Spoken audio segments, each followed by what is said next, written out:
में तो आदाब कीजिए और चलते बनिए वहां से, नहीं समझा सकते हैं भैया। नौकरी लो, सेटल हो, परिवार को चलाओ सुख चैन से, दूसरे की भी मदद करो, यही सबसे बड़ा धर्म है। तो यहाँ एक हैती विद्रोही आ गए थे।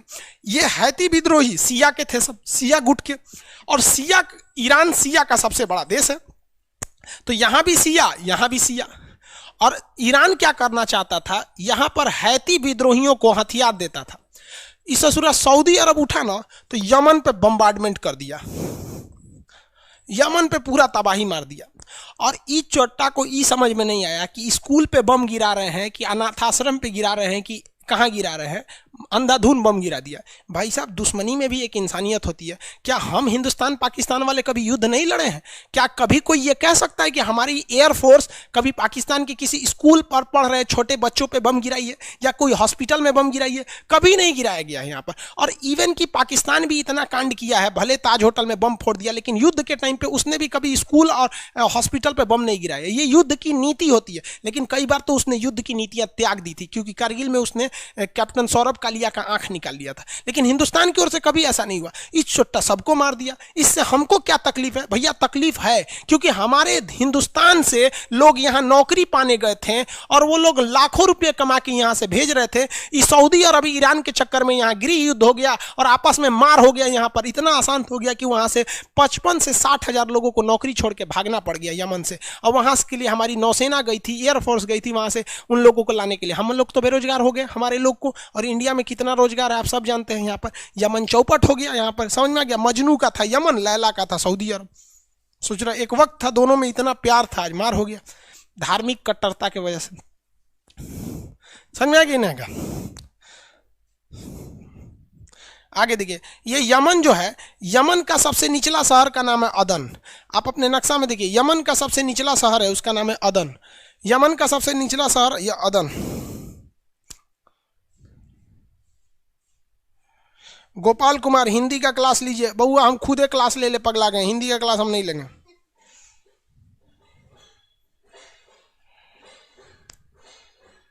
सर इजिप्ट नहीं पढ़े, आदि आदि सुतल थे। हम क्या कर रहे हैं कि इजिप्ट अफ्रीका में आता है, इसे अफ्रीका में पढ़ाएंगे, एशिया में नहीं पढ़ाएंगे। अफ्रीका में आएगा, अफ्रीका में पढ़ा देंगे बाबू। सर इंडिया रिवर विवाद बताइए मैप से। आशीष यादव जी, यादव जी अभी बोलेंगे तो आप कहेंगे कि हमको लोल बोल रहे हैं। भैया इंडिया पढ़ा रहे हैं कि अभी वर्ल्ड पढ़ा रहे हैं? वर्ल्ड पढ़ा लेंगे तब इंडिया पढ़ाएंगे।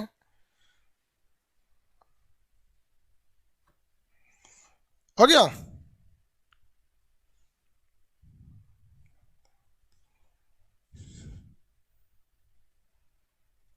आगे बढ़े बाबू। अदन की खाड़ी, वेरी गुड। यमन के निचला शहर का नाम है अदन और अदन के नीचे की खाड़ी अदन की खाड़ी। जिस तरह से बंगाल के नीचे की खाड़ी बंगाल की खाड़ी, अदन के नीचे की खाड़ी अदन की खाड़ी, मैक्सिको के नीचे की खाड़ी मैक्सिको की खाड़ी। तो जहां जो जगह रहता है वहीं होता है। गुजरात में एक जिला है कच्छ, कच्छ के नीचे की खाड़ी कच्छ की खाड़ी। तो जहां वो रहता है उसी के हिसाब से होता है। अदन की खाड़ी है। कौन सी खाड़ी है? अदन की खाड़ी। अब आप बताइए तो भैया, अदन की खाड़ी बहुत ही पतला जगह है। अदन की खाड़ी जो है बहुत ही पतला जगह है। यहाँ देखिए नक्शा में इसको उठा देते हैं। अदन की खाड़ी बहुत पतला जगह है और यहां समुंदर के इस पतले रास्ता को कहते हैं बाब अल मंदेब। बाब अल मंदेब, बाब अल मंदेब, इसे क्या कहा जाता है? बाब अल मंदेब के नाम से जाना जाता है। समझ में आ गया कि नहीं आ गया? बाब अल मंदेब के नाम से जाना जाता है। यह बहुत पतला रास्ता है और इसी पतला रास्ता पर एक छोटा सा देश है जिसका नाम है जिबूती। नाम क्या है इसका? जिबूती। ये आपको आपके नक्शा में नहीं दिखेगा। जब अफ्रीका पढ़ाएंगे तब आपको ये वाला पोर्शन मिस्र वगैरह वाला दिखेगा, क्योंकि अभी आप एशिया पढ़ रहे हैं, आपके नक्शा में ये नहीं है। जिबूती। तो चाइना ने क्या किया है, इस जिबूती में अपना सैन्य अड्डा ले रखा है। क्या ले रखा है? सैन्य अड्डा ले रखा है। यहां पे चाइना का भी सैन्य अड्डा है, चाइना का है और फ्रांस का है, जापान का है, अमेरिका का है, यूएसए का है। अब बताइए, भारत ने यहां अड्डा नहीं लिया, लेकिन भारत ने इन सारे देशों के साथ एक logistic exchange memorandum of agreement LEMOA sign कर लिया। इसका मतलब होता है कि इन तीनों देशों का, इन तीनों से साइन कर लिया है, फ्रांस से, जापान से, यूएसए से साइन कर लिया है। इन तीनों देशों के साथ भारत इनके सैन्य अड्डा का यूज कर सकता है। तो हम यहाँ पहुंचे बिना भी इस समझौते के तहत इनके अड्डे को यूज कर सकते हैं। इस पर हम यूट्यूब पर एक वीडियो बना रखे हैं, आप उस पर लिखिएगा लेमुआ समझौता, कल वीडियो डालें परसों, तो आप उसे देख सकते हैं। तो हम इस सैन्य अड्डा का यूज कर सकते हैं। चाइना जो है यहाँ से इस भारत को घेरना चाहता था। अब देखिए, आप ध्यान से अगर कितने लोग खोज के दिखा सकते हैं, देखते हैं। यमन के ठीक सामने एक तो यमन का ही द्वीप मिलेगा जिसका नाम है सोकोत्रा द्वीप। सोकोत्रा द्वीप, सोकोत्रा द्वीप, जल्दी देखिए, यमन के पास ही एक देश मिलेगा, सोकोत्रा द्वीप, यमन का ही है ये आइलैंड समुद्र में, सोकोत्रा द्वीप।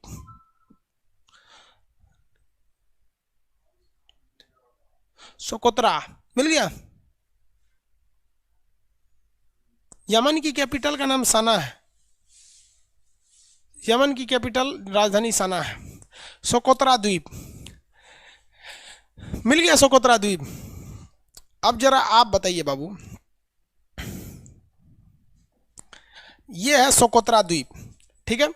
अगर भारत सरकार यहां पर अपना सेना का अड्डा ले लेती है, यहाँ से भारत सरकार सैन्य अड्डा ले लेती है, तो इससे कितना फायदा होगा। देखिए, यहाँ से डायरेक्ट हम मिसाइल हमला कर सकते हैं जिबूती पर, और यहाँ से डायरेक्ट हम पाकिस्तान के ग्वादर बंदरगाह आपको देख सकते हैं, और ये बीच में है, इसलिए इस पर कहीं का कोई दबाव नहीं बनेगा। तो भारत सरकार को इस सोकोत्रा द्वीप को जल्दी से जल्दी टेक ओवर करना चाहिए, यहाँ से भाड़ा देना चाहिए, उसे कहना चाहिए 5 किलोमीटर का एरिया हमको दे दो, वहाँ हमारी नौसेना रहेगी। और नौसेना का वहाँ बैठल थोड़े रहती है भैया, यहाँ सेना का गोदाम रख दिया जाता है कि हथियार, खाना पीना यहाँ रहे, कि बीच में अगर इधर से सप्लाई चारों ओर से बंद हो जाए तो वहाँ के लोग आराम से रह सके। मिसाइल लॉन्चिंग पैड लगा दीजिए, रडार लगा दीजिए, वहाँ क्या क्या हो रहा है यहीं से देख सकते हैं।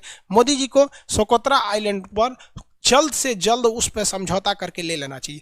रीजन समझिए कि अगर सोकोत्रा आइलैंड के पास लेने जाएंगे ना, सोकोत्रा किसका है, यमन का है, यमन का है, तो भारत की दोस्ती ईरान से भी है, और भारत की दोस्ती सऊदी अरब से भी है, और भारत की दोस्ती अमेरिका से भी है। इसलिए जब भारत इसे लेने आएगा तो ना ईरान विरोध करेगा, जब ईरान विरोध नहीं करेगा तो यहाँ के हैती विद्रोही विरोध नहीं करेंगे, सऊदी विरोध नहीं करेगा, इसलिए शांति रहेगा, अमेरिका भी विरोध नहीं करेगा क्योंकि पता है कि यहाँ भारत आ जाएगा तो इसे किया जा सकता है। अब मोदी जी के विदेश मंत्री जो हैं एस जयशंकर साहब, आप क्या कर रहे हैं, आप जाइए वहाँ पे, नहीं तो हमारे यूट्यूब चैनल को देखते रहिए, आपको सब हम आइडिया देते रहेंगे। हम सब समझाते रहते हैं मोदी जी को, मोदी जी को सबसे अच्छा आइडिया हम ही देते हैं, लेकिन मोदी जी को लगता है कि उनका जो चमचवा है वो सब तरे, वो सब जो चमचवा है सब मोदी जी को चढ़ा देता है, चढ़ जाइए चढ़ जाइए चढ़ जाइए, नीति नहीं बताएगा, गिरा देगा एक दिन। हम हर बढ़िया बढ़िया बात बोलते हैं, मोदी जी मानियो लेते हैं हमारी बात, बहुत बात। समझ में आ रहा है कि नहीं आ रहा है? आप बताइए, सोकोत्रा पे लेना चाहिए कि नहीं लेना चाहिए? आप बताइए मित्रों, लेना चाहिए कि नहीं लेना चाहिए? हमको अड्डा लेना चाहिए ना, एकदम बढ़िया। वीडियो क्वालिटी सही नहीं आ रही है बाबू, बस थोड़ा सा वेट कीजिए, नवंबर में लॉन्च कर देंगे हम इसका वीडियो क्वालिटी का ऑप्शन, वो उसका बन चुका है, उसका सारा फॉर्मेट।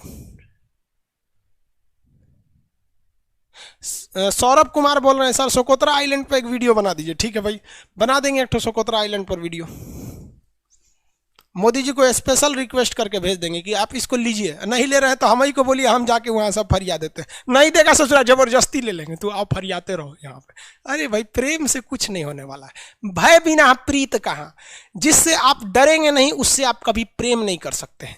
एक बच्चा अपनी माँ के एक आवाज पर खाना खा लेता है, खाओ, उसकी माँ कहेगी 2 रोटी की जगह 3 रोटी तू खा लेगा, लेकिन वही माँ जब बच्चा बड़ा हो जाता है, ग्रेजुएशन हो जाता है, तो उसको जबरदस्ती नहीं खिला पाती, क्योंकि उसके अंदर से प्रेम नहीं खत्म हुआ है। माँ के प्रति जो डर था कि माँ मार देगी, वो धीरे धीरे डर खत्म हो रहा है।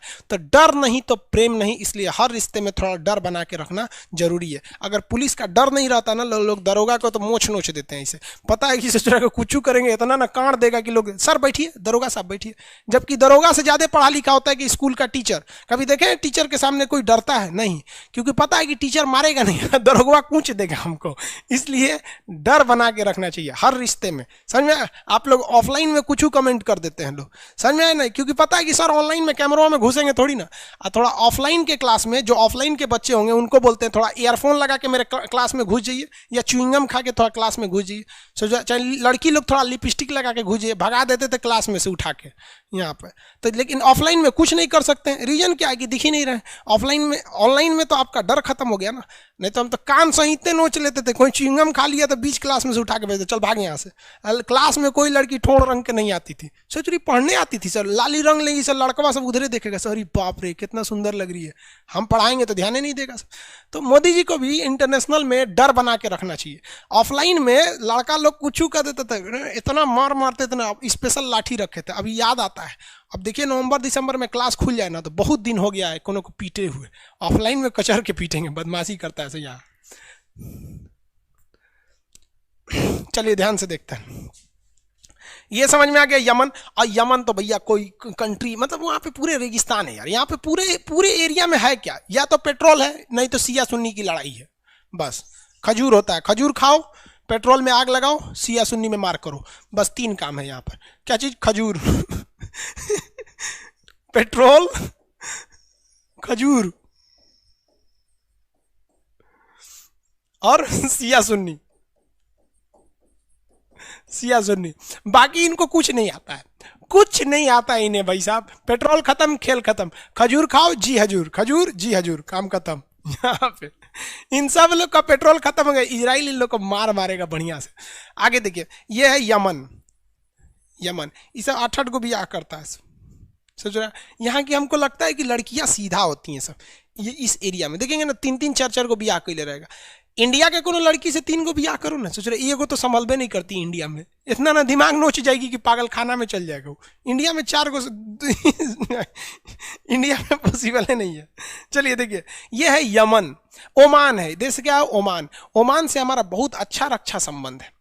ओमान जो है ये बहुत बेहतरीन है ये जगह, यहाँ से हमारा सेना का संबंध अच्छा है, यहाँ से हथियार दिया जाता है, सैन्य अभ्यास होते हैं। और यहाँ का जो ये बंदरगाह जो है, भारत सरकार यहाँ पर दुक्का बंदरगाह, तो भारत सरकार को ये बोला है कि हमको दुक्का बंदरगाह हमारा ले लीजिए। तो मोदी जी को ये तो हम वीडियो में बनाए कि यहाँ से दुक्का बंदरगाह और यहाँ से सोकोत्रा आइलैंड ले लेना चाहिए। सोकोत्रा आइलैंड और दुक्का बंदरगाह से फायदा क्या होगा? देखिए, सोकोत्रा आइलैंड पे अकेले रहेंगे, लेमुआ समझौता के तहत हम जिबूती पे कब्जा कर ही सकते हैं। और ये आपका दुक्का बंदरगाह जो है, दुक्का से फायदा क्या होगा कि यहीं से पेट्रोल मिल जाएगा, यहीं से खाना होना, और यहाँ से सोकोत्रा आइलैंड ले लेना चाहिए। सोकोत्रा आइलैंड और दुक्का बंदरगाह से फायदा क्या होगा? देखिए, सोकोत्रा आइलैंड पे अकेले रहेंगे, लेमुआ समझौता के तहत हम जिबूती पे कब्जा कर ही सकते हैं। और ये आपका दुक्का बंदरगाह जो है, दुक्का से फायदा क्या होगा कि यहीं से पेट्रोल मिल जाएगा, यहीं से खाना होना सब मिल जाएगा, यहाँ पे पहुंचाना पड़ेगा। और यहाँ रहिएगा तो पाकिस्तान को हमेशा डर बना रहेगा, थूकियो देगा तो पहुंच जाएगा, मतलब छोटो मोटो मिसाइल से मार सकते हैं।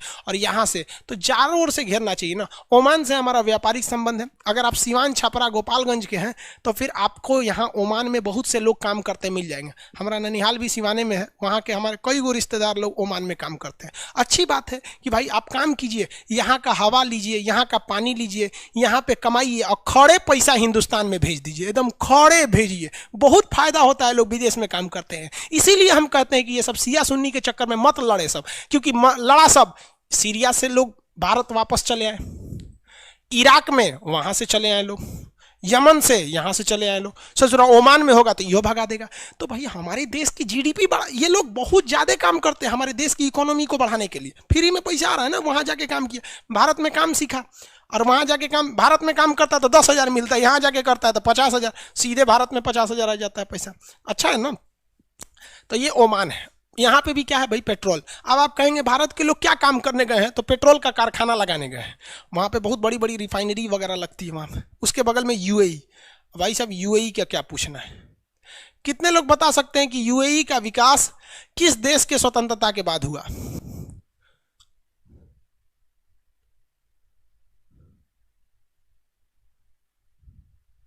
मस्कत राजधानी ओमान की हो गया।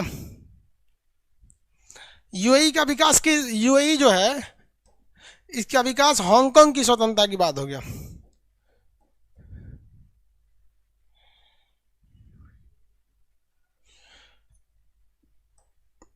देखो भाई साहब यूएई कितना डेवलप है, आप कल्पना नहीं कर सकते यूएई इतना ज्यादा डेवलप है। सोच रहा इतना डेवलप हो गया यूएई कि यूएई को देखने जाएंगे तो भारत के लोग छुट्टी मनाने जाते हैं ना यूएई, तो मतलब यहाँ के हीरो हीरोइन लोग जाते हैं लोग यूएई में छुट्टी मनाने, जबकि पहले यूएई इस टाइप का था। देखो हम यूएई को आपको 1990 का यूएई दिखा दे रहे हैं, 1990 का यूएई।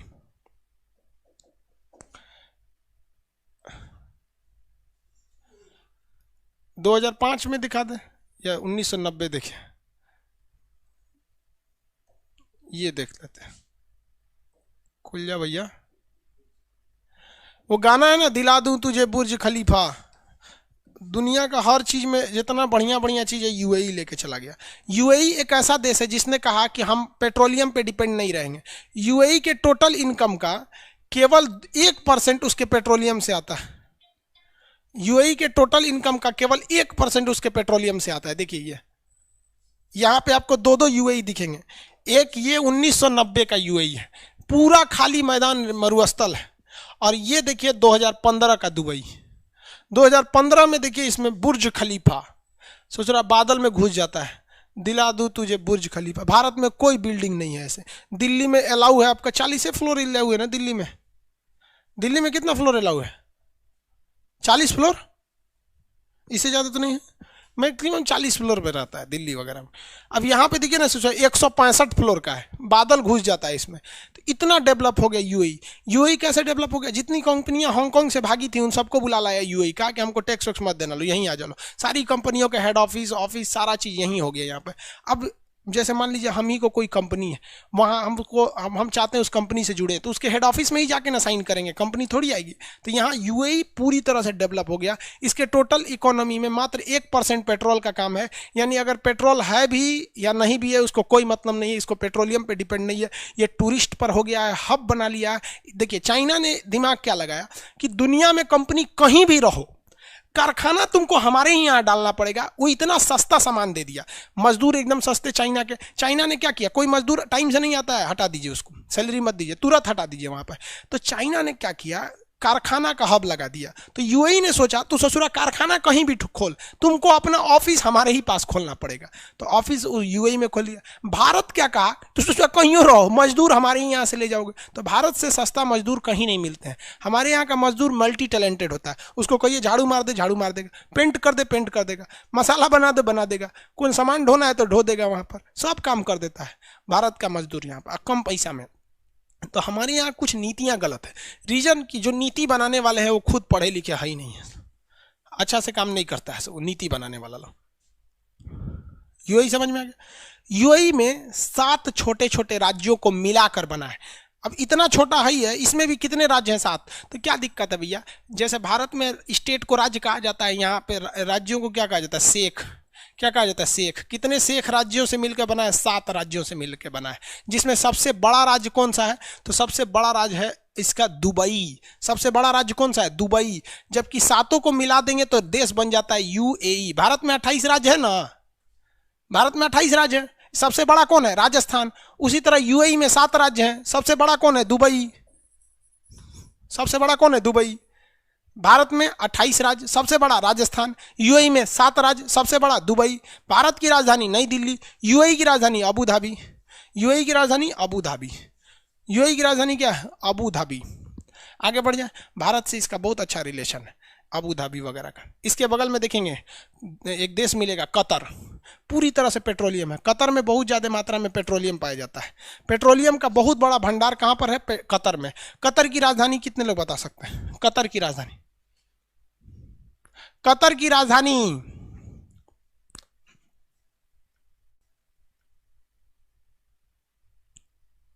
सर ट्रंप और जो बाइडेन पर वीडियो बना दीजिए। बना देंगे भाई, जो बाइडेन पे वीडियो बनाना है, याद रखना जी कौन कौन सी पे वीडियो बनाना है। जो बाइडेन पे, हाँ।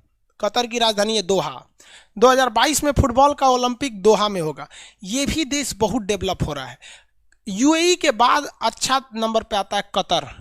कतर कतर बहुत अच्छा देश है। तो ये सब मिल के पगला कतर को साइड कर दिया है सब। कतर का एक अखबार है जिसका नाम है अल जजीरा।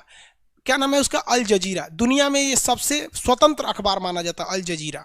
यहाँ पर कतर का, कतर की राजधानी दोहा। पेट्रोलियम बहुत ज़्यादा है। उसके बगल में एक छोटा सा देश है बहरेन, वो द्वीप है, टोटल चारों ओर से समुद्र से घिरा हुआ है। बहरेन देखिए तो बहरेन, बहरेन की राजधानी क्या है? मनामा।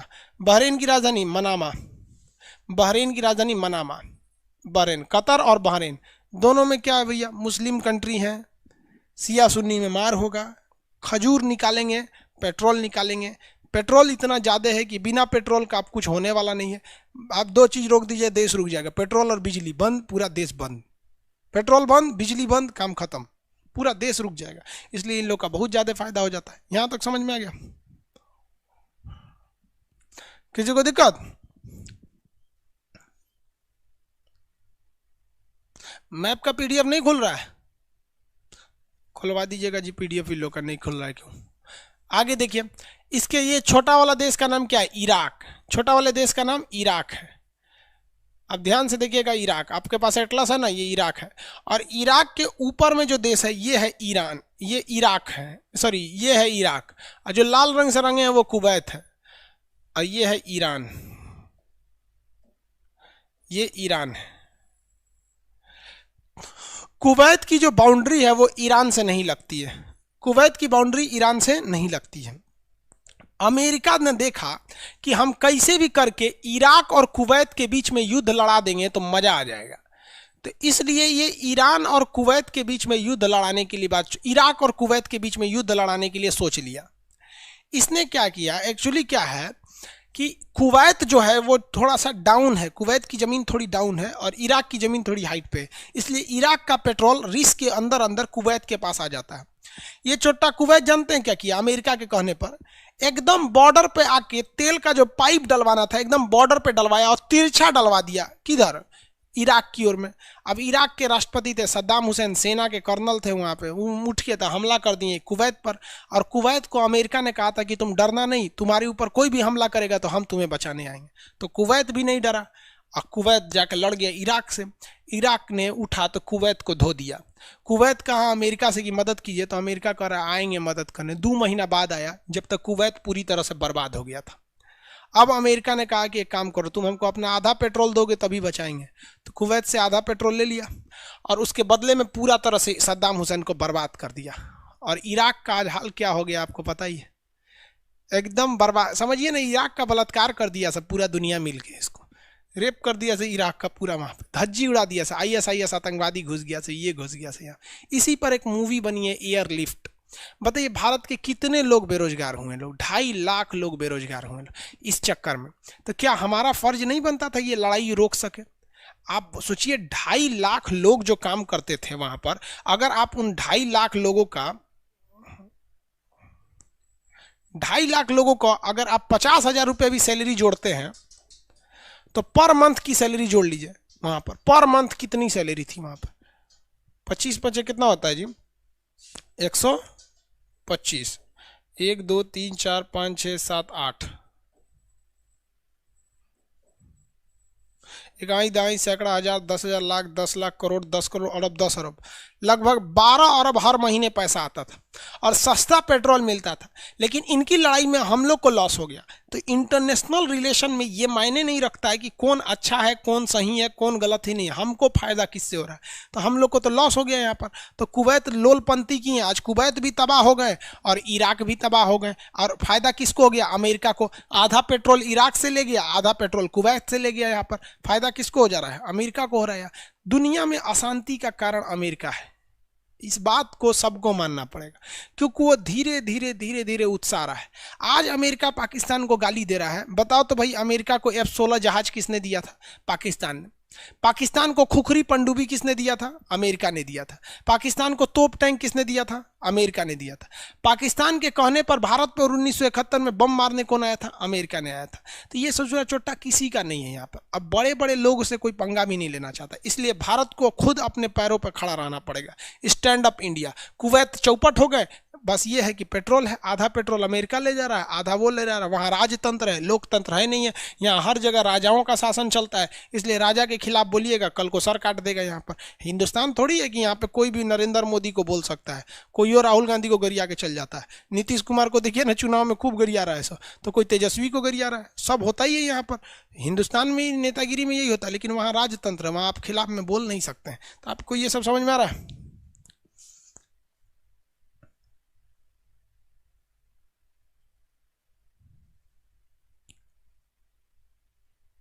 आगे बढ़े।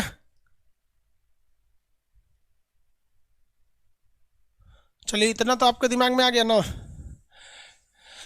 थोड़ा सा रिवीजन मारिए। देखिए ये देश कौन सा हो गया भाई, ये वाला देश है सऊदी अरब। सऊदी अरब की राजधानी रियाद है। सऊदी अरब की राजधानी रियाद। यहाँ हज यात्रा के लिए क्या प्रसिद्ध है, मक्का मदीना। हज यात्रा के लिए यहाँ क्या प्रसिद्ध है, मक्का मदीना। यहाँ पे कोई भी नदी नहीं है। दुनिया का सबसे कठोर कानून कौन है, कहाँ का है, सऊदी अरब का। ये देश कौन है, यमन। यमन का निचला राज्य जगह का नाम क्या है, अदन। अदन की नीचे की खाड़ी, अदन की खाड़ी। ये द्वीप सोकोत्रा द्वीप किसका है, यमन का है। यमन में कौन से विद्रोही हैं, तो हैती विद्रोही। ये हैती विद्रोहियों का किसका साथ प्राप्त है, ईरान का साथ प्राप्त है, इसलिए सऊदी अरब इन्हें मार रहा है। ये यमन ओमान है, ओमान की राजधानी मस्कत। भारत के लोग बहुत ज़्यादा यहाँ काम करते हैं। यूएई 7 राज्यों से मिलकर बना, जिसमें सबसे बड़ा राज्य का नाम है दुबई। और इसकी राजधानी जो है, यूएई की राजधानी जो है वो क्या है, अबू धाबी। कतर पेट्रोलियम के लिए प्रसिद्ध है, इसकी राजधानी दोहा है। कतर में मैच होने वाला है फीफा का। कतर का सबसे प्रसिद्ध अखबार जो है अल जजीरा, पूरी दुनिया में फेमस है। आप अगर अल जजीरा पढ़िए, हमको तो सबसे अच्छा द गार्जियन लगता है।